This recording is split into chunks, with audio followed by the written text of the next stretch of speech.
Greetings, Word Horde. We're here with an exciting option for you. A version of our podcast without any ads. That's right. No advertising interruptions, just the content you love, ready to go in your favorite podcast apps like Spotify and Apple Podcasts. It's another way to support the show, ensuring that we keep bringing you the word stories and language explorations that you love. Try it at waywordradio.org/ad-free.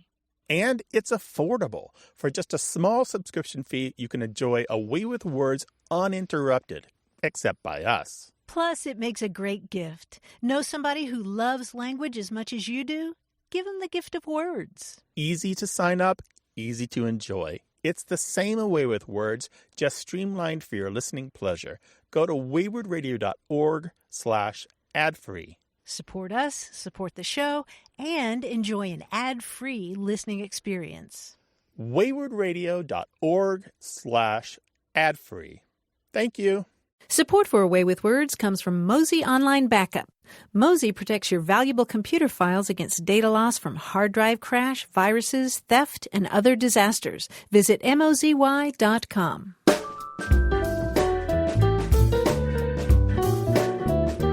Welcome to another minicast from A Way with Words. I'm Grant Barrett. Humorist Roy Blount Jr. joined us earlier this year to play our slang quiz. I had great fun in trying to come up with some Southernisms that might stump him. Let's hear how he did. And today we're welcoming a special guest to be our contestant. He's Roy Blount Jr. Roy is a regular panelist on NPR's popular quiz show, Wait, Wait, Don't Tell Me.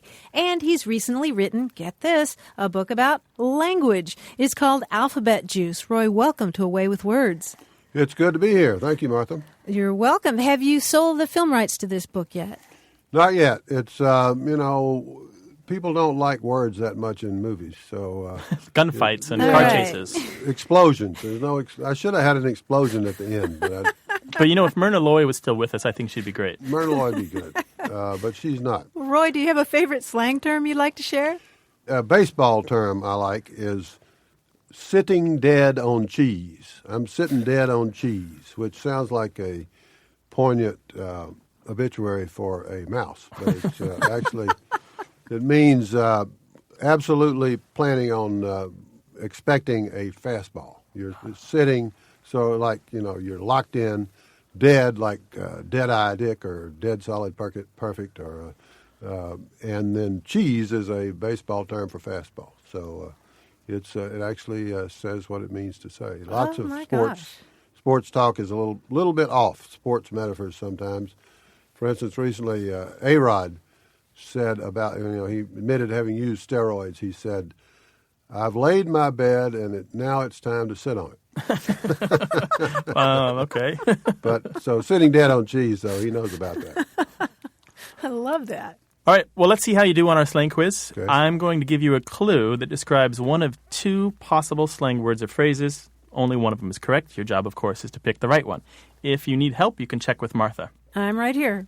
I've kind of taken the liberty today of broadly defining slang for this quiz, so I've included some Southernisms. All right, so kind of your home territory, so to speak, right? Yep, that's where I come from. And so I'm not sure if that makes it easier or harder, because I've kind of looked for the middle ground there, but we'll see how you do. All right, first one. If I said that when Harlan Skaggs blew a fist, that dogs barked and children cried and everyone took a lunch break down at the sawmill, what would I mean? Is blow a fist A, to shoot rocks and rubbish out of a potato gun, or is it B, to make a hooting horn-like sound through cupped hands?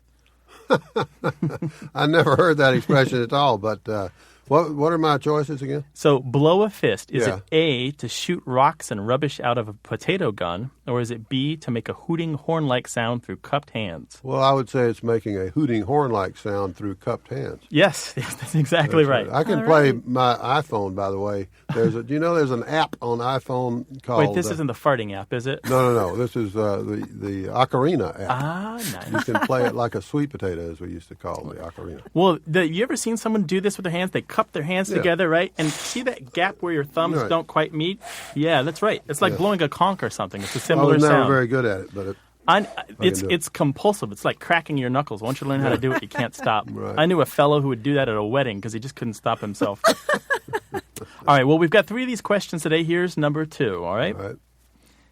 If I go down to the dry goods store and buy duckins for Martha, what will she be wearing later on? Duckins, that's Duckins. What are they?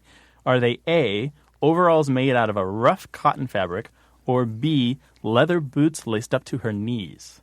There's another one I never heard, but oh gosh, I'd say probably the boots. The boots. Yeah. What's your reasoning there? Well, going in the water, being like a duck, the boots would let you wade into the water and. Not bad logic, but I'm afraid it's not on the money. It's duckins are overalls made out of a rough cotton fabric, and that's because there's that duck label, yeah. Duck head. I used to have some duck heads. Not only that, but there's a fabric known as duck or ducking. Duck cloth, and yeah. so the cloth itself has lent You're its right. name to the overalls that are made out of the cloth. Huh. It's particularly common in Texas, which is a little west of your territory, but Yeah. I thought you might know it in all the same. I should have guessed that. No, it's all right. Sometimes it's made for tents, too. I'm not going to get down on myself. Well, here's one that I think you probably know. We'll see if we see how it goes. This is a quote from South Carolina in 1897, and I found it in the Dictionary of American Regional English. It goes, "It is asserted that boys like him could not be kept from eating raw turnips, potatoes, and pinders." That's Pinders. What's a pinder? Is it A peanut, or B, an unripe ear of corn? Pinders. Pinders is peanuts. There we go. Yeah. I thought you might Yeah. know that one. Yeah, so that's 2 out of 3. Nice job. A pinder is just another name for peanut, or a goober, or Goober peas. goober peas. Lots of name for peanuts. Pinders. I've never heard that. Interestingly, there is some fairly concrete evidence that pinder comes from some Central African languages. Well, like okra and gumbo. There we go. And exactly. goober too. Yeah. Goober does too. That's right. And Yeah. entered mainstream English through the language of the slaves in the South Atlantic and the Gulf states. So, nice job, Roy. Thanks for playing with us today. I actually saw peanuts growing in Africa, in Senegal. In Senegal, right? Yeah. And they're a ground nut, right? They grow in the ground. Yeah, they're tubers, I think. Actually. tubers of sort. Now, Roy, I have to ask, did you ever have pinders in your Coke? Well, that was I have had that. Yeah, supposedly that was an aphrodisiac, wasn't it? No, something else. An aspirin in Coke was supposed to be an aphrodisiac. Oh, I thought that was a contraceptive. So that explains the 16 children. Oh, well, I hope you didn't believe that when somebody told you. Yeah, those boys will try anything, Mara. Don't worry. But peanuts and Coke, who does that? What is that about? Is it I don't salted know. peanuts or just... Yeah. Yeah, I think so. Doesn't it It's fizz just up something or to something? do with your Coke. I don't know. Yeah, it fizzes up, but I don't know. It's like people like to mix things up, and it was never a favorite of mine, but yeah, it's a common thing. Something to try. Another kind of suicide, maybe, huh? Right. It goes well with you moon have pies. to chew them up. You have to chew them up, of course. Right. Well, Roy, it was fantastic to have you here. Thanks for stopping by. Well, it's good to be here. Roy Blount is the author, most recently, of Alphabet Juice. By the way, we also took some time to do an interview with Roy about his books and the controversy surrounding the Amazon Kindle 2 ebook reader. You can find that on our website at waywordradio.org.